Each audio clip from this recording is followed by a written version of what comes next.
Dieu Tout-Puissant, Créateur des cieux et de la terre. Tu es le plus élevé. Tu es le tout en tout. Tu es le plus grand Dieu de l'univers. Nous voulons te céder cette place, Seigneur, afin que tu descendes et que tu parles à nos cœurs. Bénis ce peuple. Sois le premier et le dernier en toutes choses. Au nom de Jésus, notre Dieu et notre Sauveur. Amen. Amen. Que le Seigneur vous bénisse richement. Amen. Amen. Je vous salue tous dans le beau et merveilleux nom de notre Seigneur Jésus. Et je suis encore content de vous avoir ici ce matin. Et je prie que le Seigneur puisse bénir chacun de vous. Amen. Amen. Est-ce que vous allez bien? La Bible dit, venez à moi, vous tous êtes chargés, fatigués. Je vous donnerai du repos. Il faudrait que nous nous apprenions à compter au Seigneur. Car il fait chaque chose à son temps. Amen. Amen. Nous allons nous lever pour prendre le livre des Romains. Romains chapitre 13.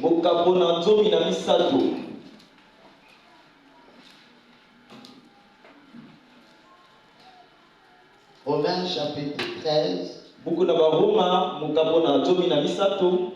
Je prends à partir du verset 11.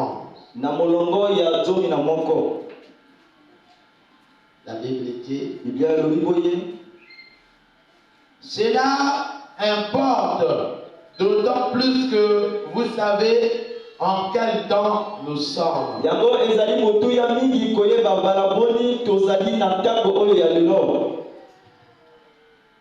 C'est l'heure de vous réveiller enfin du sommeil. Car maintenant, le salut est plus près de nous que lorsque nous avons cru.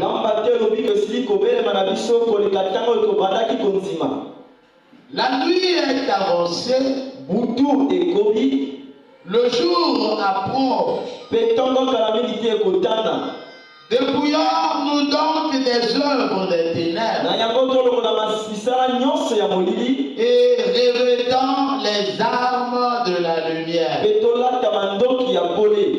Marchons honnêtement comme en plein jour,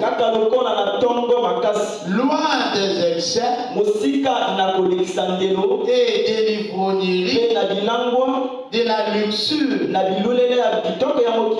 de l'impudicité, des querelles et des jalousies.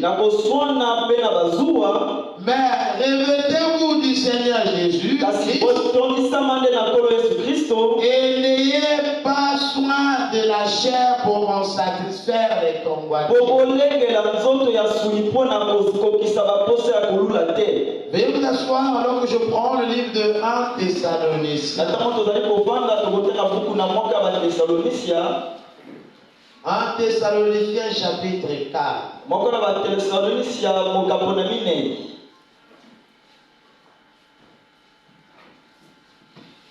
Je commence à partir du verset 1er.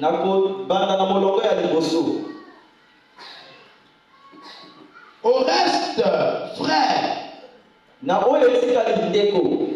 puisque vous avez appris de nous comment vous devez vous conduire et plaire à Dieu,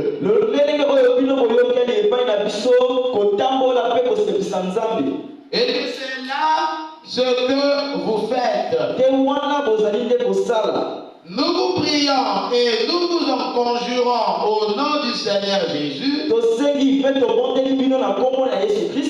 de marcher à cet égard de progrès en progrès, Vous savez en effet quel précepte nous vous avons donné de la part du Seigneur Jésus. Ce que Dieu veut, écoutez, ce que Dieu veut, c'est votre sanctification. C'est que vous vous absteniez de l'impudicité. Remarquez que lorsqu'on parle de la sanctification ici, on attaque premièrement l'impudicité. Amen. Écoutez ce que la Bible dit. Ce que Dieu veut, c'est votre sanctification. C'est que vous vous absteniez de l'impudicité. C'est que chacun de vous sache posséder son corps dans la sainteté et dans l'honnêteté,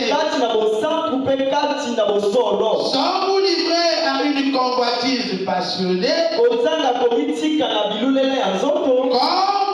font les païens qui ne connaissent pas Dieu. C'est que personne n'use envers son frère de fraude et de cupidité dans les affaires. Parce que le Seigneur attire l'enjeu de toutes ces choses. Comme nous vous l'avons déjà dit et attesté. Verset 7. Car Dieu ne nous a pas appelés à l'impureté, mais à la sanctification. Amen. Amen. Que le Seigneur ajoute la bénédiction à la lecture de sa parole. Ce matin, je suis en train de continuer sur les œuvres des ténèbres. Mais alors, je suis en train de rentrer sur quelque chose qui est très délicat. Parce que c'est l'un des fondements du royaume satanique. Et William Branham dit que c'est l'arme redoutable de Satan. Et c'est la chose même qui est le fondement du royaume des ténèbres. Amen. Amen. Depuis la semaine passée, j'ai commencé à parler sur l'impudicité. Et les écritures que nous avons lues, la parole de Dieu nous dit que ce que Dieu veut, c'est-à-dire ce que Dieu attend de nous, c'est-à-dire la volonté de Dieu, c'est que nous puissions vivre une vie de sanctification. Et l'apôtre Paul dit que Christ nous a pas appelés pour l'impureté. Il ne nous a pas appelés pour être dans l'impudicité, toutes ces choses. Mais il nous a appelés afin que nous puissions mener une vie pure. Et la Bible nous recommande de nous abstenir de tout ce qui est inconduite. Et l'apôtre Paul va juste dire que chacun sache posséder son corps. Et il va nous dire, vous savez en quel temps nous vivons. Il dit, la nuit est avancée, le jour approche déjà. Dépouillons-nous donc des œuvres des ténèbres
dans peu de temps, le Seigneur viendra pour prendre son peuple. Tous les signaux que le Christ avait dit sont accomplis. Les prophéties sont accomplies. Et les événements modernes sont rendus clairs par la prophétie. Amen. Ce matin, je veux parler sur la pudicité. En réalité, la pudicité, c'est aussi ce que la Bible appelle la fornication. Amen. C'est aussi ce que la Bible appelle une débauche.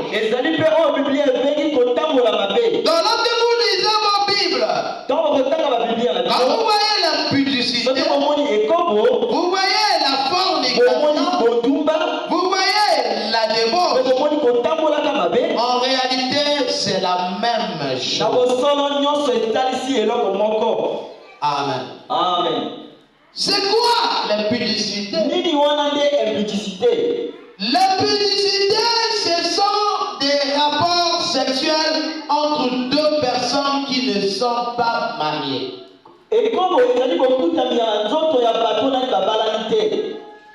Je sais que nous sommes dans une assemblée mixte. Et je dois aussi prêcher de la manière à ce que les gens comprennent de quoi je parle. Parce que vous ne voulez pas que les gens disent que non, moi je n'avais pas compris. Lorsqu'on parle de la publicité, de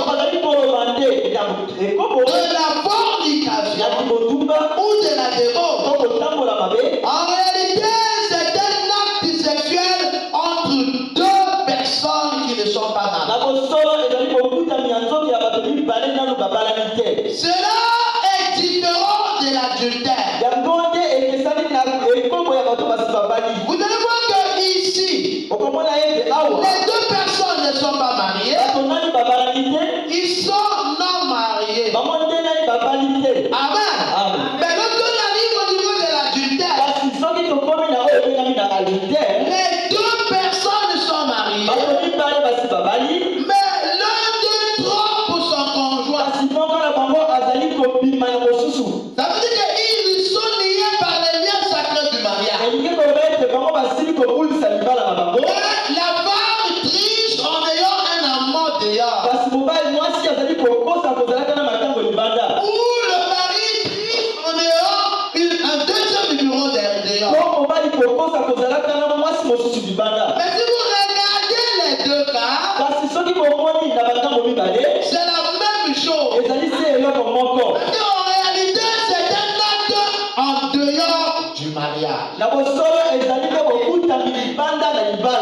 aujourd'hui, nous sommes dans une civilisation avancée où la publicité ou la fornication est devenue quelque chose de normal. Nous sommes dans une société où un jeune garçon est tenu à avoir une jeune copine. Et cela n'est pas condamnable. Et il y a même des parents qui demandent à leur enfant, mais je n'ai pas encore vu ta copine. Il y a des mamans qui disent à leur fille, moi, à ton âge, je nourrissais déjà ma famille. Et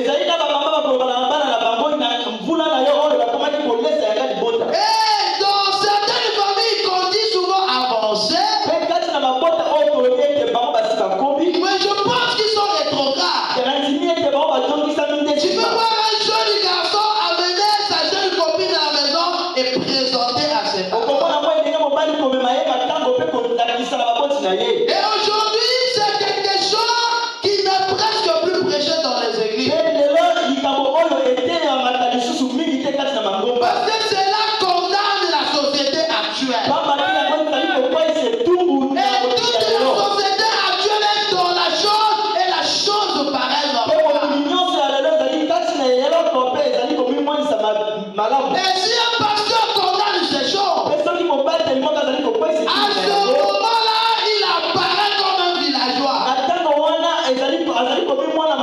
on sous-entend que la société a évolué.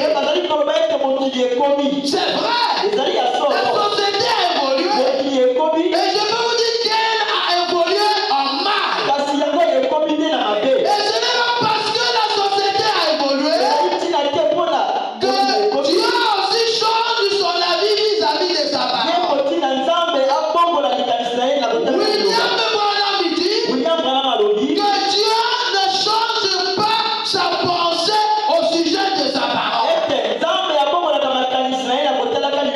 Ce que Dieu a dit hier, cela était valable hier, cela est valable aujourd'hui, et cela sera valable demain. Ainsi dit le Seigneur ne peut pas faillir. Et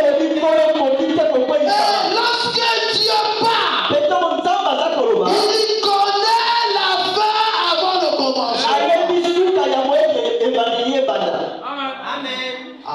Amen. Je vais dire des choses très profondes dans cet enseignement. Et j'aimerais vous en conjurer, si vous avez le temps, venez même les jours de la semaine. C'est des choses qui vont apporter une liberté spirituelle. Si le monde est dans les problèmes, c'est cette chose-là. Toutes ces personnes que vous voyez en télé, état tolos, j'ai dit toutes les personnes qui sont mortes, c'est à cause de ce problème-là. Tous les problèmes du monde, les gens qui sont dans les soucis, dans des problèmes, dans des difficultés, les gens qui traversent les souffrances du monde, tout cela a pour base ce problème. Amen. L'impudicité ou la fornication, est-ce que c'est quelque chose qui est agréé par le Seigneur? Amen. Prenons notre Bible. Prenons le livre de 1 Corinthiens chapitre 6. Je vais aller doucement parce que c'est très capital. 1 Corinthiens chapitre 6. Je commence à partir du verset 9. Pour que vous ne disiez pas que c'est moi. Ni même William Branham. Est-ce que vous croyez que la Bible c'est la parole de Dieu? Est-ce que vous croyez à l'infaillibilité de la Bible? William Branham dit que Dieu ne volue pas. Et Dieu n'apprend pas. Et Dieu ne grandit pas. Donc ce qu'il était, c'est ce qu'il est, et c'est ce qu'il sera. Donc lorsqu'il a parlé, il a vu la fin avant le commencement. Il a même vu cette société dans laquelle nous vivons. Vous savez, aujourd'hui,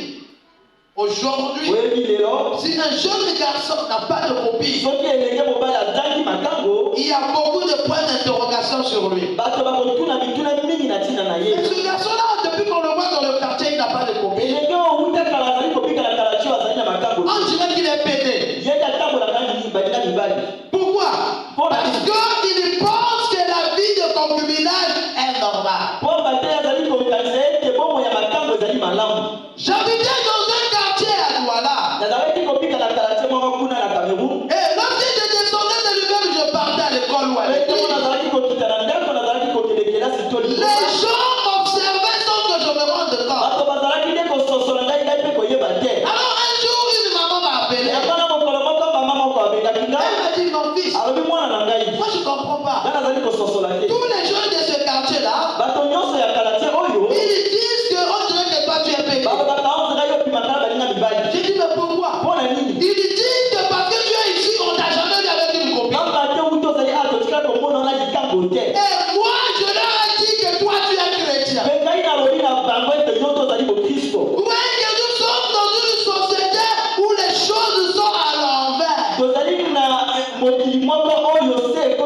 même les parents aujourd'hui sont déséquilibrés. Ce qui est anormal est acclamé. Et ce qui est bien est rejeté. Amen. Qu'est-ce que Dieu pense de l'impudicité?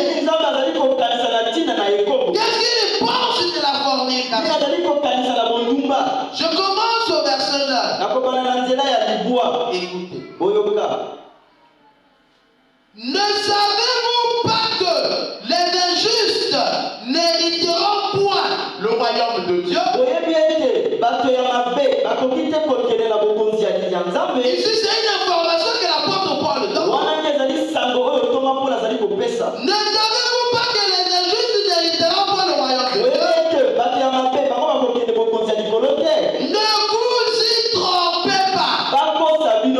Amen. Ne vous y trompez pas. Il y a des pasteurs qui trompent. Il y a des églises qui trompent. Et il y a la société qui nous trompe. Parfois, notre propre conscience nous trompe aussi. Alors l'apôtre Paul dit, ne vous y trompez pas. Ni les impudiques. C'est là où nous en sommes ce matin. Les impudiques, c'est ceux-là qui pratiquent l'impudicité. Ça veut dire que ceux-là qui vont dans les rapports sexuels en dehors du mariage. Ni les impudiques, ni les idolâtres, ni les adultères, ni les efféminés, ni les enfants, ni les voleurs, ni les cupides, ni les ivrognes, ni les outrageux, ni les ravisseurs n'hériteront pas le royaume de Dieu. Est-ce que vous m'avez écouté? Amen. Je ne fais que lire la parole.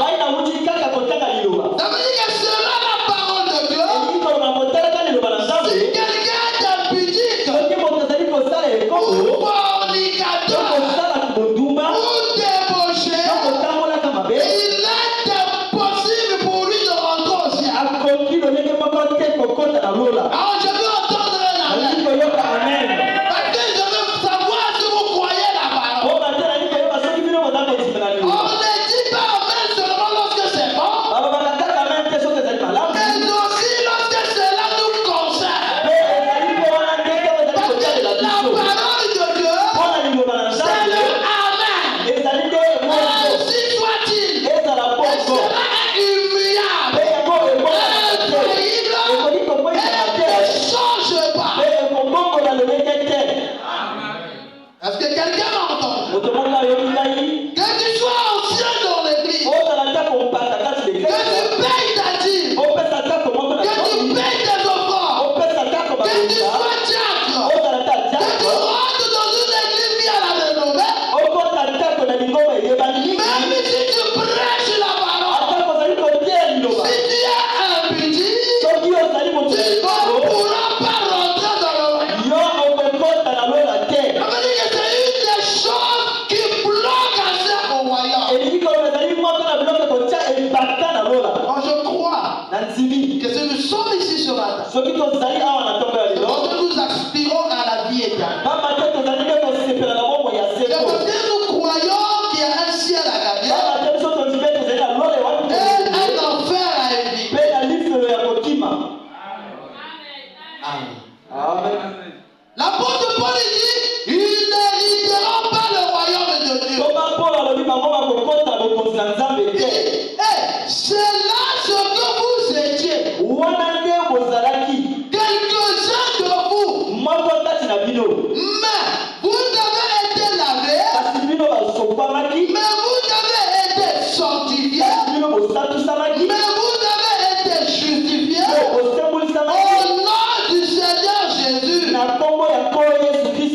par l'Esprit de notre Dieu. Est-ce que je peux avancer? Écoutez la suite. Tout m'est permis. Mais tout n'est pas utile. Tu es libre de mener ta vie. Tu es libre de draguer les femmes. Tu es libre de chercher les copains. Dieu a donné à l'homme le libre arbitre. Dieu est un démocrate. Il ne force pas. Il dit, voici, je mets devant toi le bien et le mal. Mais je te conseille de choisir le bien. Alléluia. Tout m'est permis. Si je veux danser, que je danse. Si je veux manger le maïs, que je mange.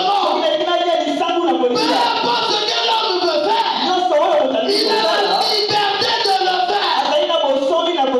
Mais la Bible dit dans Ecclésiaste chapitre 12, il dit jeune homme, réjouis-toi de ta jeunesse.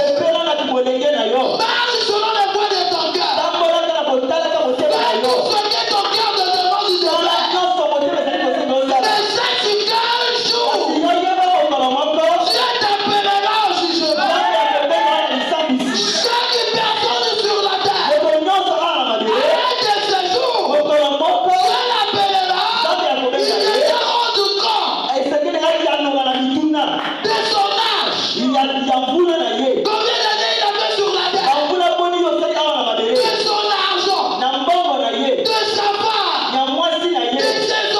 enfants, de ses choix, et de tout ce que sera fait sur la terre. Ça ne serait pas le problème du pasteur.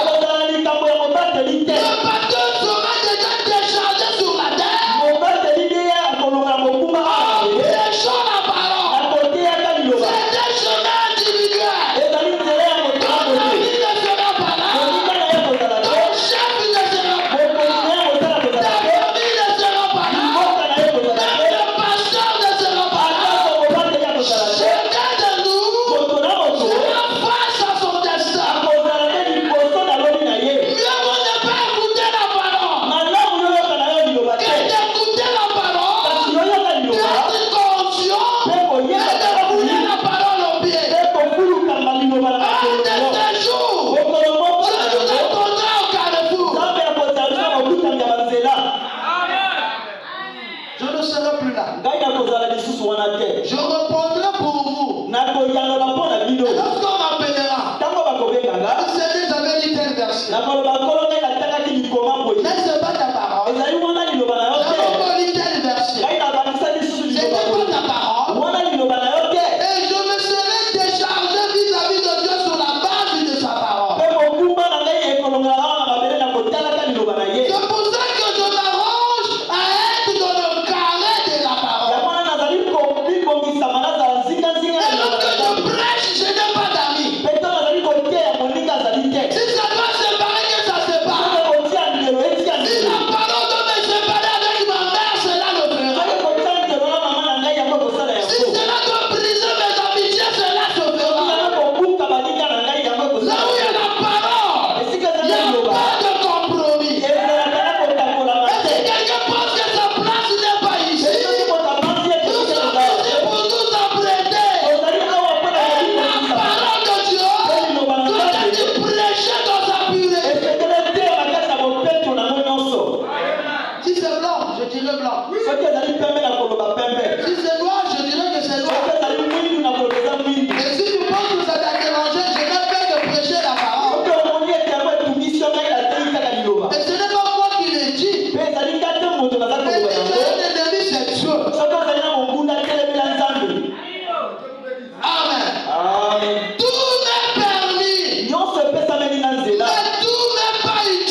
Il faudrait que tu saches pourquoi tu viens à l'église. C'est très important. Sinon tu payes ton déplacement pour rien. Tu payes tes offrandes et tes dîmes pour rien. Et tu te sacrifies pour rien. Il faut savoir pourquoi tu vas dans une église. Est-ce que je peux avancer? Tout m'est permis. Mais je ne me laisserai asservir par quoi. Écoutez. Les aliments sont pour le ventre. Et le ventre pour les aliments. Et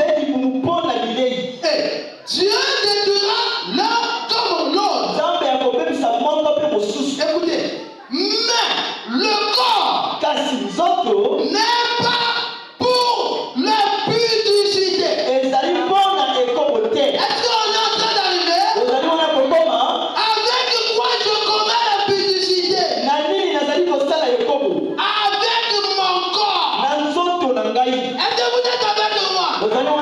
C'est le corps qui commet la pudicité. N'importe quoi le dit. Les aliments sont pour le ventre. Et le ventre pour les aliments. Mais le corps n'est pas pour la pudicité. Lorsque Dieu créa l'homme spirituel, dans cet état spirituel, il ne pouvait pas faire quelque chose. Dieu a pris l'homme créé, il a mis dans l'homme formé. L'homme formé était formé de la poussière de la terre. Ça, c'était le corps de l'homme. Lorsque Dieu a créé le corps, Dieu a fait un but pour le corps. Dieu a créé le corps de l'homme. Dieu a fait une vision. Maintenant, l'homme a venu sur la terre. Il a pris le corps. Dieu avait une vision. Il commence à vivre avec la publicité. Alors ça, on voit pas. Mais Abraham dit, j'ai prêché comme Paul. Paul dit, les aliments c'est pour le ventre. Et le ventre là a été créé pour les aliments. On a formé le ventre pour la nourriture. Mais le corps n'est pas pour la pudicité. Mais c'est pourquoi? Si ce n'est pas pour la pudicité, mais pourquoi Paul ne pointe pas autre chose? Lorsqu'il parle du corps, il parle de la pudicité. Il y a l'ennemi du corps, c'est la pudicité. Il y a quelque chose qui détruit la vision de Dieu pour le corps de l'homme, c'est la pudicité. Ça veut dire que l'impudicité est un élément dangereux pour le corps.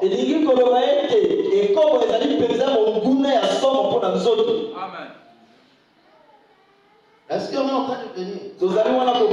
Il dit, mais le corps, écoutez, mais le corps n'est pas pour la publicité. Il est pour le Seigneur.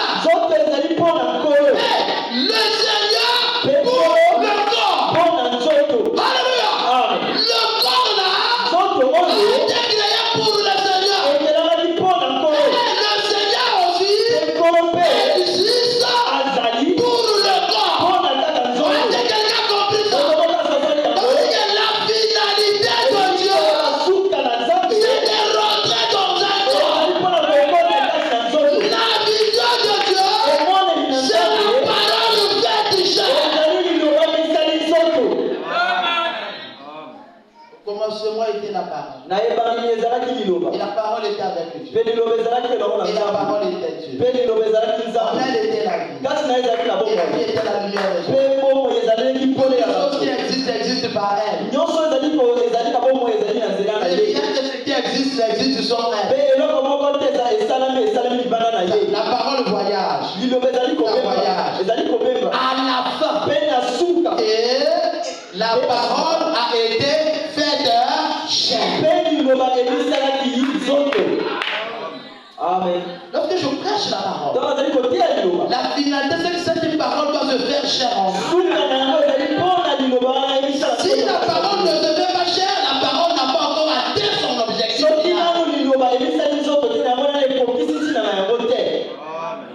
C'est pour ça Jésus, lorsqu'il était sur la terre, il dit, les oiseaux du ciel ont des nids, les renards ont des tanières, mais le Fils de l'homme n'a pas un endroit où faire reposer sa tête. Il a dit, tu n'as voulu du sacrifice ni offrande, mais tu m'as formé un corps.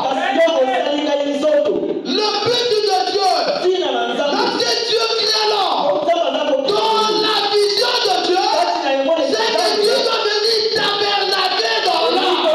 L'homme est le tabernacle de Dieu.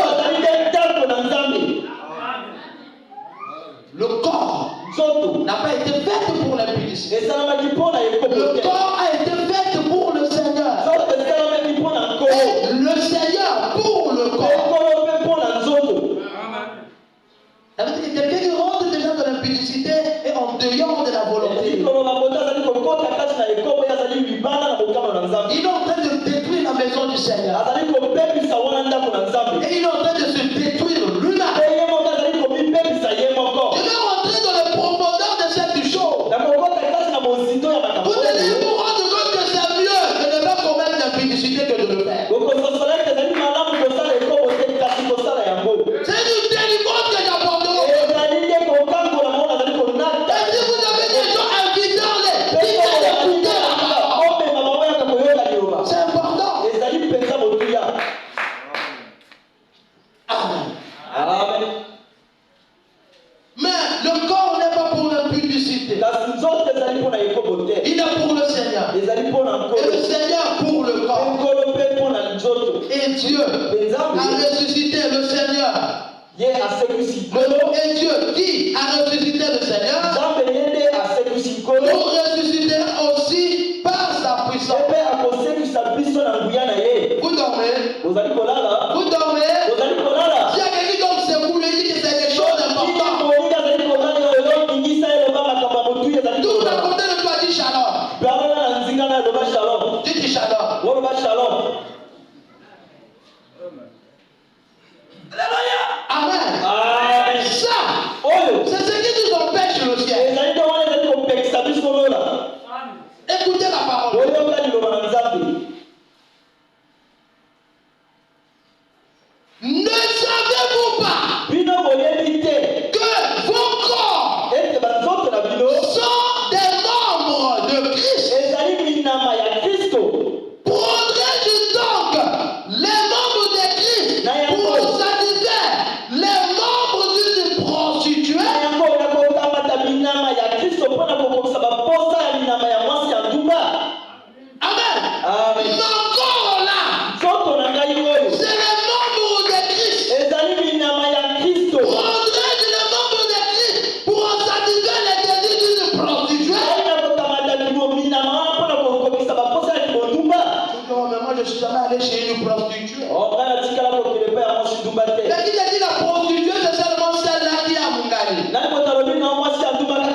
quoi? Mais moi, c'est un double examiné. C'est l'infidélité. Examiné pour Ne pas rester avec une seule personne.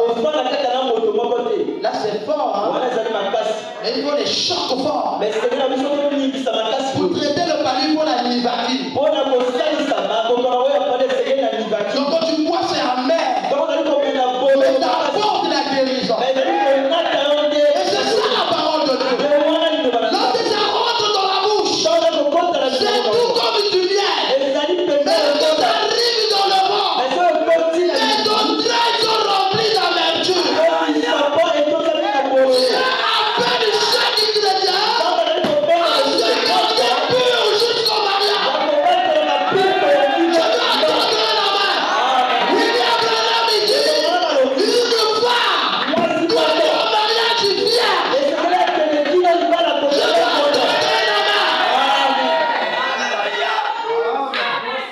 Je prêche la parole. Je prêche le christianisme. Il n'y a pas de chrétien avec un copain. Il n'y a pas de chrétien avec copine. Tu n'es pas encore chrétien. Un chrétien affranchi. Il est libéré. Il est au-dessus du péché. Rempli du Saint-Esprit. Ce n'est plus lui qui vit, mais c'est Christ qui vit en lui.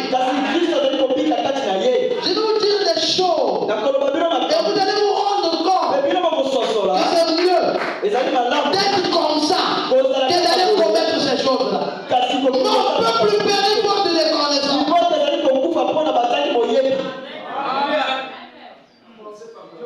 En réalité, l'impudicité est un poison. Et ça tue à petit feu. Et cela n'impacte sur chacun de nous. Cela laisse une marque indélébile. Et toute ta vie, quand tu marres, cette chose-là te suit. Il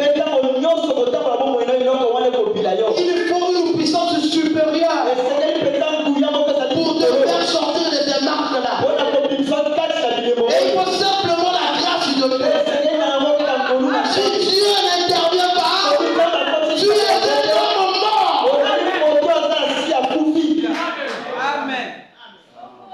Nous devons aller vers la nouvelle naissance. Mais nous devons nous laver. Pour qu'il y ait un remplissage, il faudrait que le vase soit vidé. Si le vase est plein, Dieu demandera. Abraham dit que nous devons prêcher la parole de la manière à ce que d'autres personnes se grattent la tête et sortent. C'est le message. J'ai besoin des chrétiens. J'ai pas besoin de foules. J'ai pas besoin de ramasser. Je ne suis pas venu pour me balader. Je suis en mission commando pour faire rentrer les gens au ciel. Le combat est dur. Je sais que ce que je suis en train de prêcher là, ça m'amènera des ennuis. Je le sais. Parce que c'est le mieux du diable.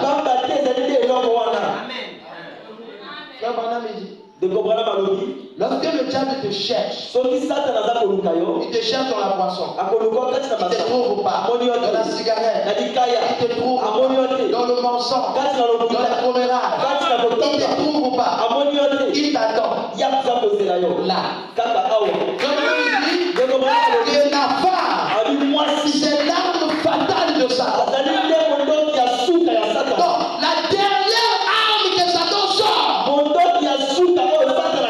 c'est la femme. C'est pour ça qu'elle a été toujours le danger de tous les paradis. Et William Branham dit que Dieu n'a pas fabriqué la femme telle qu'on voit là. Oui,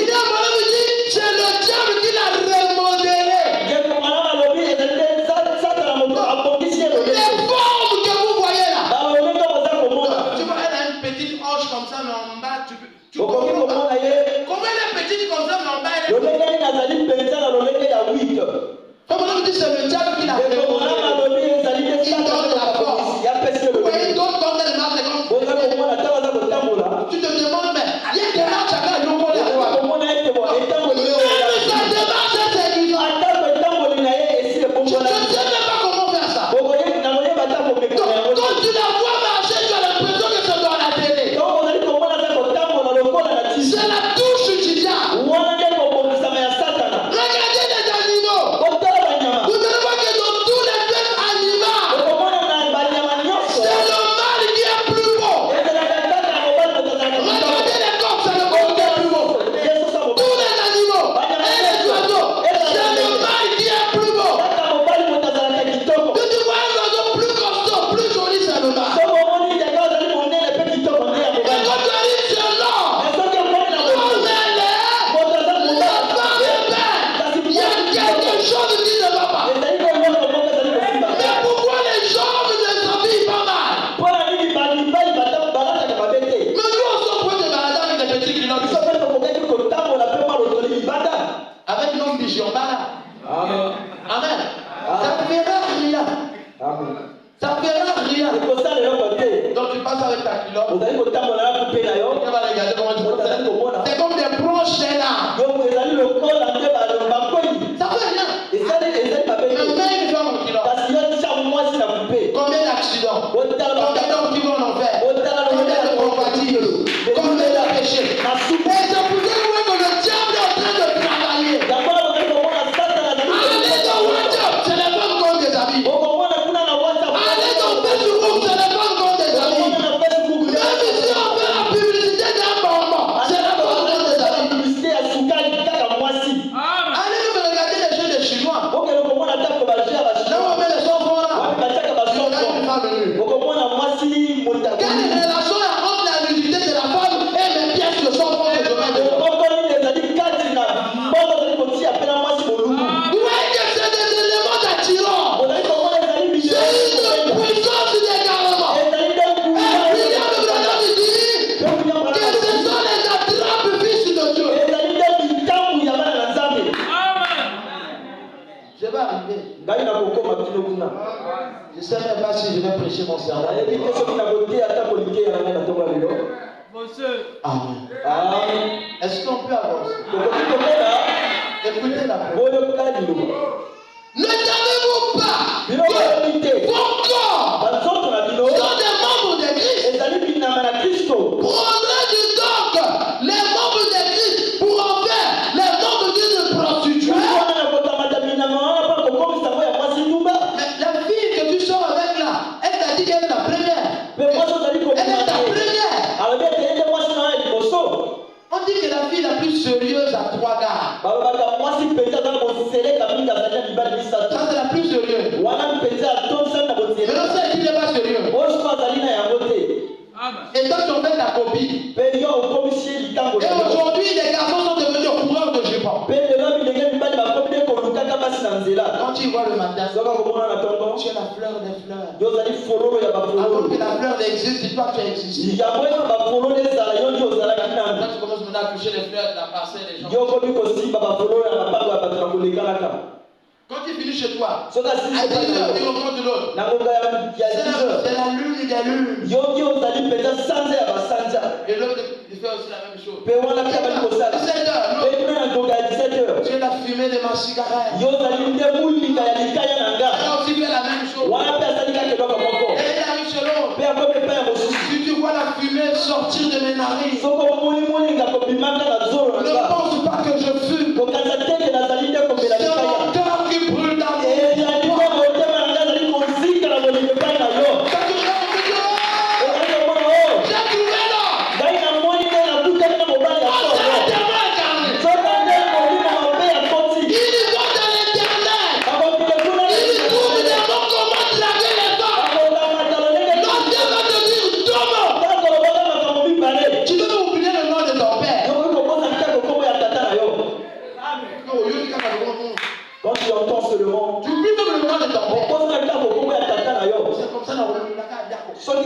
Je vais quitter la maison. Quand tu es dit ça, elle ne met pas dans ton palais.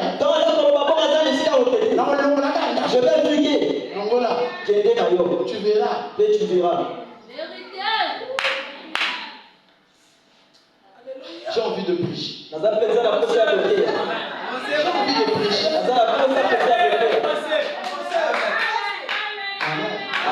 Écoutez l'apôtre Paul. Ne savez-vous pas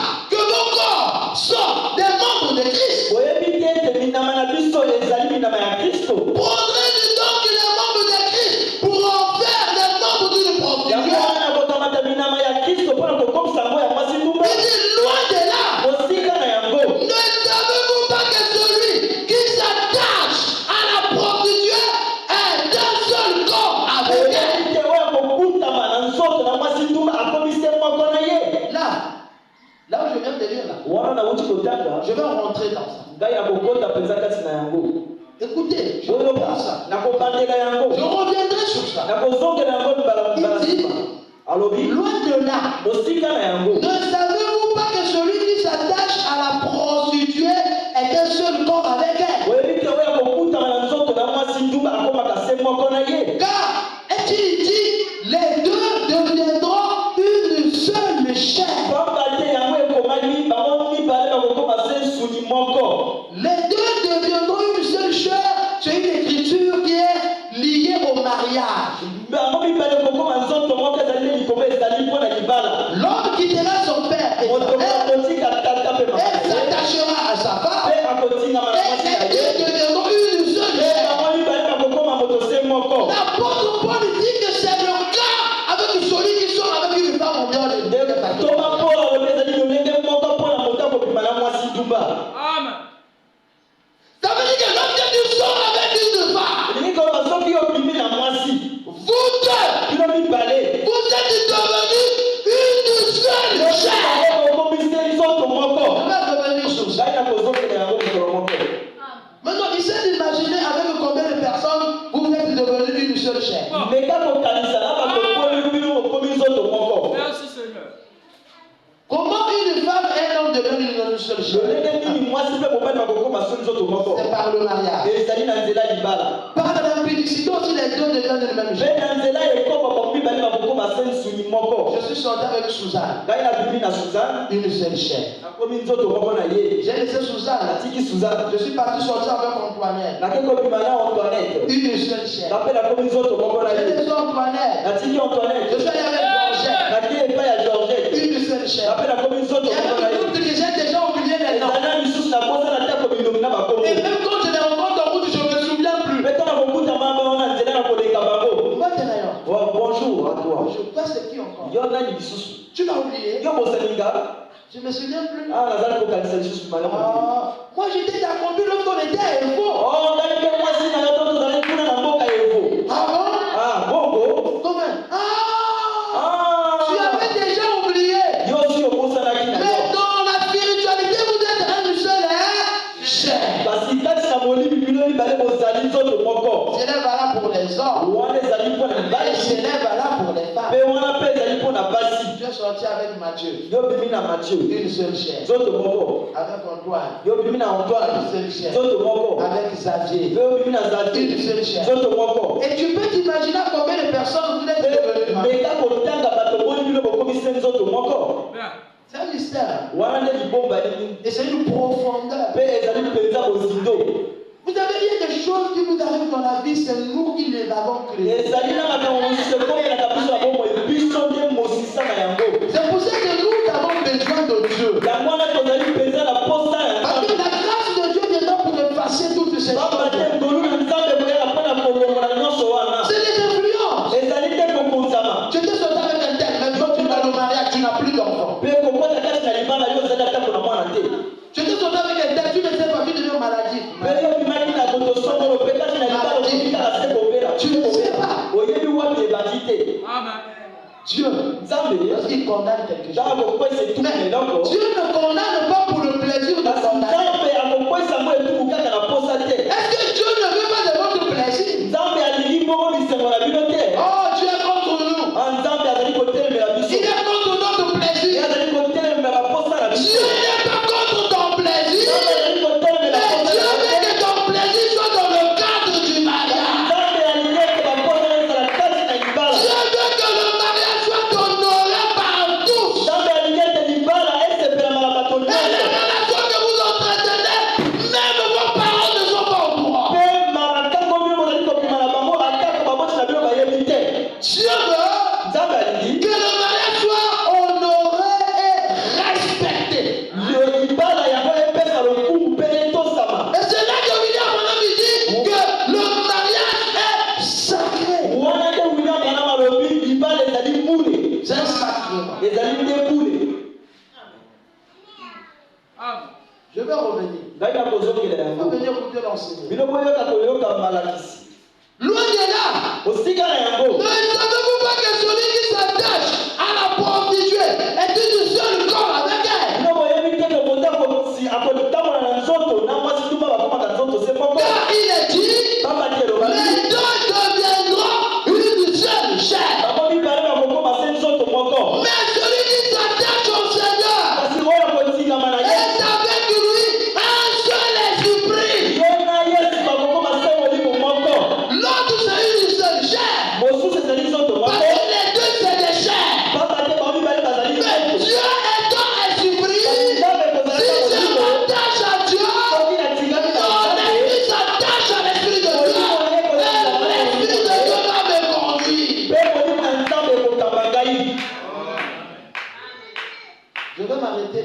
On continuera prochain. Écoutez. Mais celui qui s'attache au Seigneur est avec lui un seul esprit. Je ne vois pas les gens avec les Bibles. Où sont nos Bibles? La Bible coûte 3500. J'aimerais pouvoir avec vos Bibles. Chaque chrétien devrait avoir sa Bible. Et quand le pasteur lit, chacun doit avoir sa Bible. J'aimerais voir chacun de vous avec sa Bible. Amen. Amen. Écoutez le verset 18. Fouillez l'impudicité. Moi.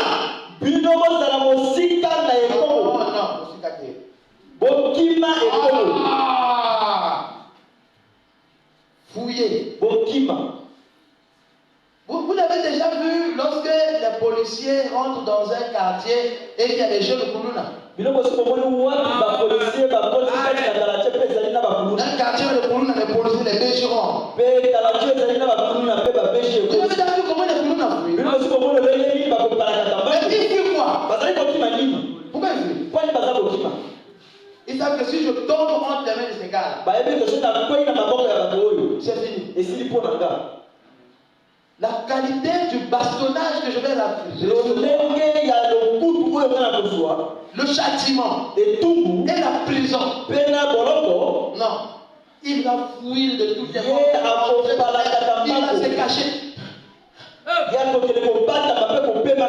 Lorsqu'on dit fouiller, c'est qu'il y a un danger. Est-ce que vous m'entendez? Je pense que c'est le... Je peux me tromper.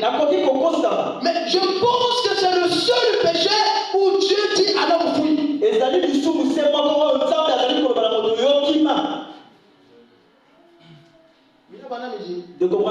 Même si tu as le Saint-Esprit. Devant ça. Faut fouiller. Quand on te demande de fouiller, c'est qu'il y a un châtiment derrière. Lorsque la Bible dit fouiller l'impudicité, c'est que c'est quelque chose de grave. Ça veut dire que les hommes n'ont pas le discernement.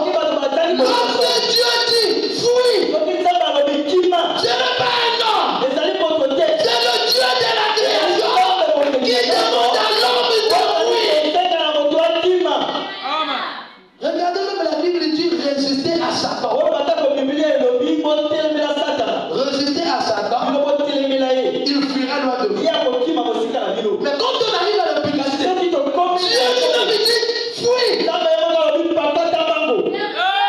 il y a des choses derrière que Dieu n'a pas dit, mais qui sont un grand danger pour eux. Et Dieu regarde toutes ces choses. Et Dieu lui donne des conseils. Il va toujours tomber. Si je fais des choses, il va toujours tomber. Avec tout ça là, tout ce que je peux dire à mes enfants, c'est de fouiller.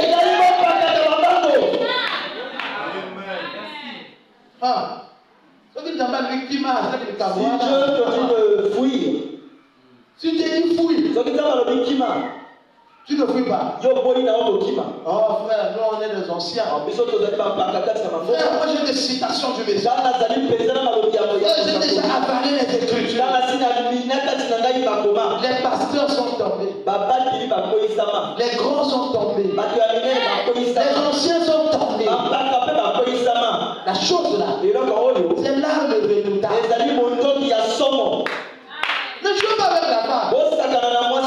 C'est une puissance. C'est une bombe nucléaire. C'est une arme de destruction massive. Comment tu vois? Ne dis pas que je suis pasteur. Amen. Fouillez les pudicités. Fouillez la Fouillez la pudicité. Quelqu'un autre péché qu'un homme commet. Ce péché est hors du corps. Mais celui qui se livre à la pudicité pêche contre son propre corps. Amen. C'est le seul péché où Dieu demande de fouiller. Et je pense que c'est le seul péché où Dieu dit que l'homme prêche contre son propre corps. Donc tu as péché contre ton esprit. Tu as péché contre Dieu. Et tu as péché contre ton propre corps. Donc en réalité, un impudique était condamné. Il a péché tout son corps, ton propre corps. Il a mis son propre corps dans un état de souillure et de désolation et de condamnation. Amen. Le corps n'a plus de lien, n'a plus de relation avec la sainteté. Le corps de cet homme est perdu. C'est le seul péché où l'homme pêche, il pêche contre son propre corps. Mais celui qui se livre à la pudicité pêche contre son propre corps. Ne savez-vous pas que votre corps, ne savez-vous pas que votre corps est le temple du Saint-Esprit qui est en vous, que vous avez reçu de Dieu, et que vous ne vous appartenez point à vous-même, car vous avez été rachetés à un prix. Glorifiez donc Dieu dans votre corps et votre esprit qui appartiennent à Dieu. Est-ce que quelqu'un a écouté? Ton corps et ton esprit appartiennent à Dieu. Tu es en train de souiller comment je peux dire ça? Les trous d'autrui. Tu souilles les choses de Dieu. Tu es condamné. Amen. Ah. C'est ça la publicité. C'est ça la faute. C'est ça la débauche. Vous pensez que si la débauche était une bonne chose, avez-vous posé la question pourquoi la prostituée pleurait? Mais si c'était quelque chose pour avoir l'argent, si c'était quelque chose pour avoir du plaisir, mais elle pleure maintenant. Elle arrive devant Jésus. Tu pleures quoi? Si c'est une bonne chose, pourquoi elle pleurait? Avez-vous déjà regardé une prostituée? Si vous n'avez jamais regardé quelque chose de sale d'une prostituée, regardez même dans le quartier. Donc, c'est quelqu'un qui est sans valeur. Une femme qui a été connue par beaucoup de gens perd son caractère. Tu perds ta valeur. Et demain cela te rattrapera.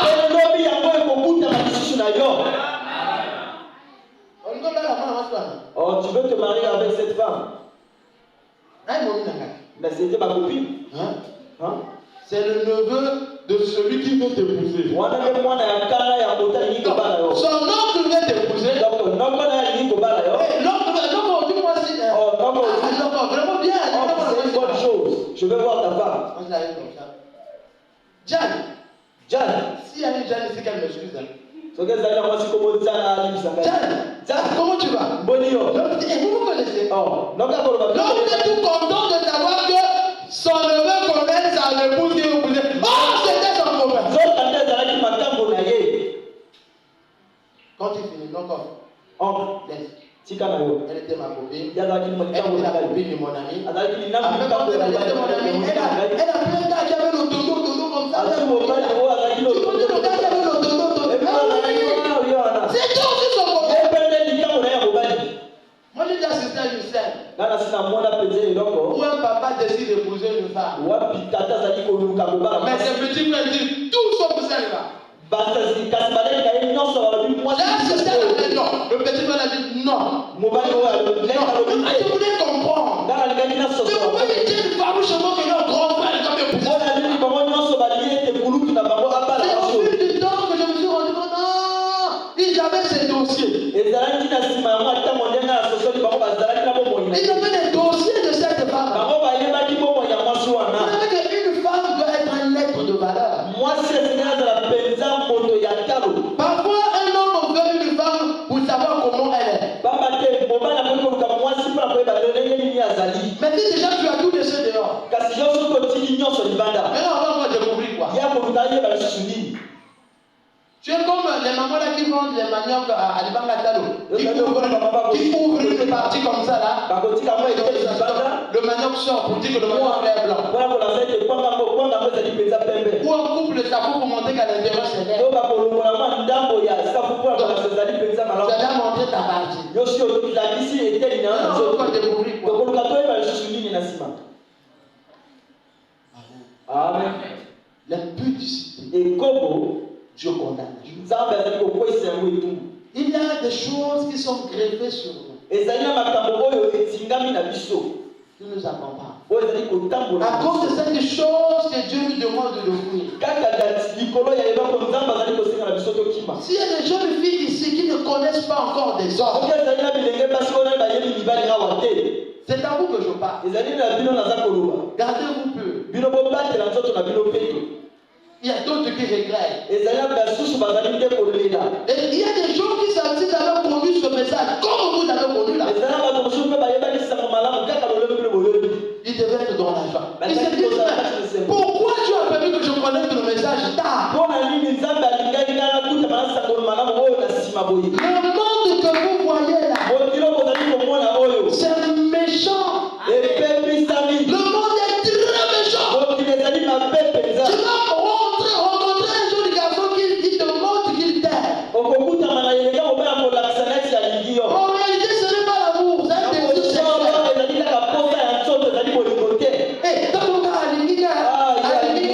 Attends, tu verras le diable en face. Moi, je les rencontre de route, tu vois, la jeune fille qui est à l'église, on donnait des conseils, elle refusait. Tu la rencontres de route, elle est devenue mère. Tu te poses même la question, est-ce qu'elle a même mangé un pain le matin?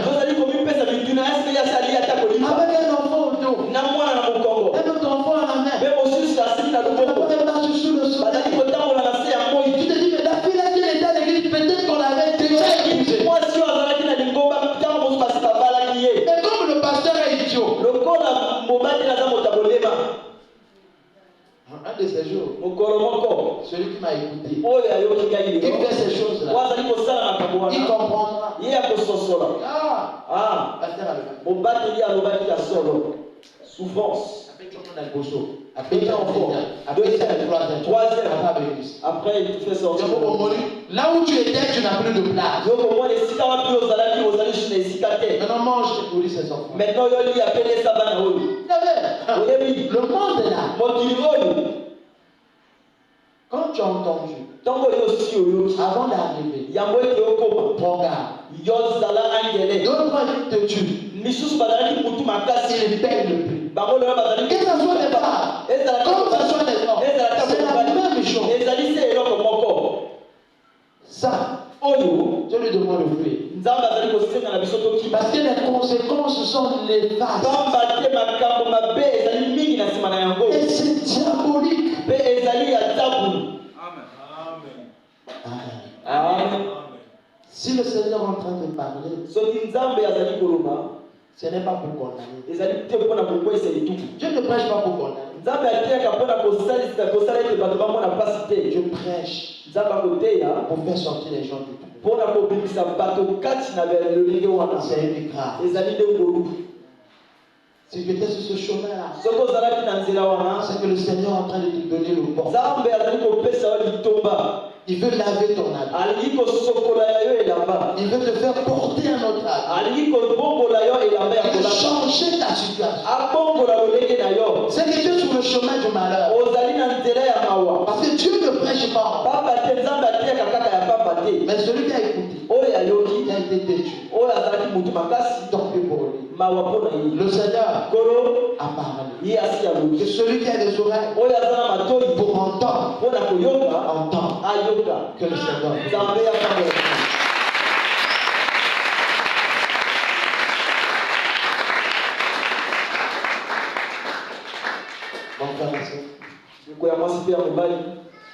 Le chemin de l'impudicité est un chemin de souffrance.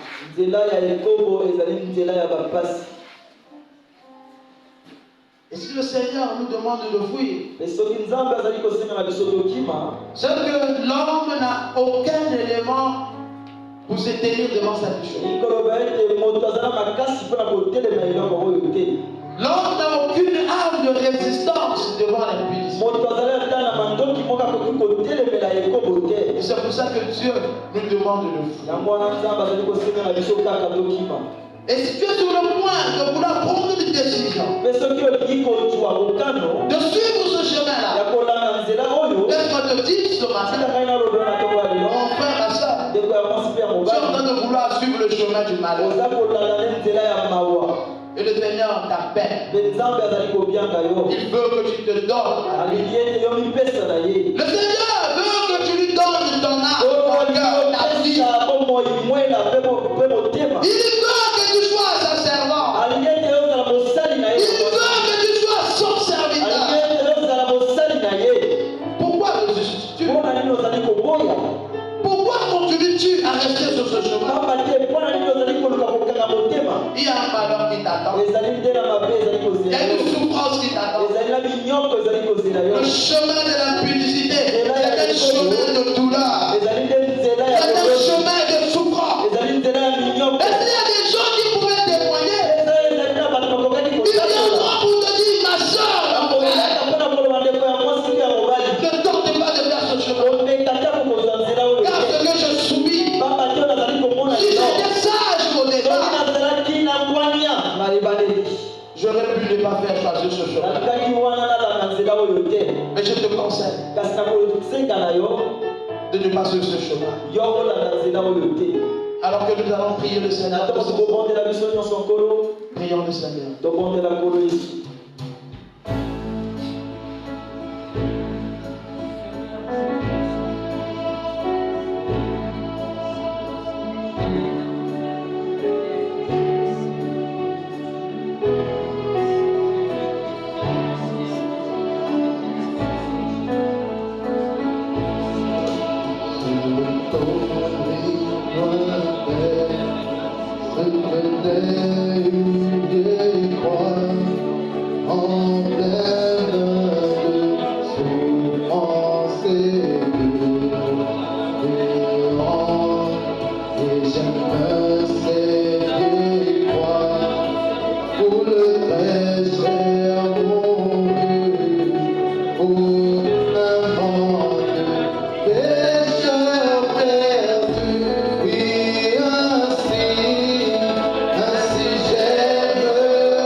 Nous